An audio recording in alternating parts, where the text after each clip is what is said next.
আমি 10 বছর দিয়ে কি করবোটা কি? আমি 10 বছর দিয়ে আমি তো বলছি আমি এই কাজের জন্য নই। দেশে আমার দেশ পরিচালনা করা আমার দায়িত্ব না। আসসালামু আলাইকুম দর্শক, কেমন আছেন? আশা করি সবাই অনেক অনেক ভালো আছেন। দর্শক, আজকে আমি আপনাদেরকে পরিষ্কার করতে চাই যে আপনার ডক্টর ইউনূস আসলে কত বছর তিনি ক্ষমতায় থাকতে চায়। হ্যাঁ, এটা আপনি আপনার খালেদ মহিউদ্দিন তাকে পরিষ্কার করেছে এবং তিনি সরাসরি আপনার বক্তব্যটা দিয়েছে কি আমরা তার বক্তব্যটা শুনবো, শুনলে আপনারা পরিষ্কার হতে পারবেন এবং আপনার ভিডিওটি দেখার শেষে আপনারা অবশ্যই একটি মন্তব্য করে দেবেন। চলুন তার ভিডিওটি দেখে আসি। আমি 10 বছর দিয়ে কি করবোটা কি? আমি 10 বছর দিয়ে আমি তো বলছি আমি এই কাজের জন্য নই। দেশে আমার দেশ পরিচালনা করা আমার দায়িত্ব না, আমার কাজ না। আমি জানি না ঠিক ব্যাপারটা, আমি যেটা জানি সেটা করি ছিলেন।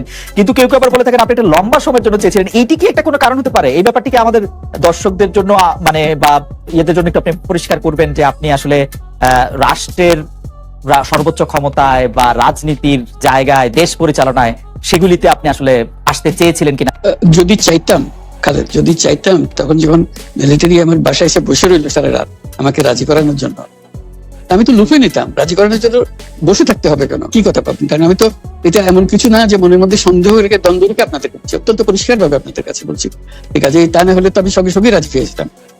খেয়ে ছাড়ে যাও আপনাকে দেশের পুরো সরকারের প্রধান হবার জন্য আহ্বান জানাচ্ছে। বাংলাদেশে এরকম কয়জন মানুষ আছে বলে যে আমি এই দায়িত্ব গ্রহণ করবো না? আমি তো করলাম সেটা। এখন আমার নামে বলা হচ্ছে 10 বছর চেয়ে, আমি বছর দিয়ে পুষ্টি উঠে না।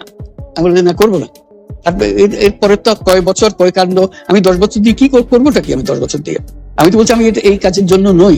দেশে আমার দেশ পরিচালনা করা আমার দায়িত্ব না, আমার কাজ না। আমি জানি না ঠিক ব্যাপারটা, আমি যেটা জানি সেটা করি।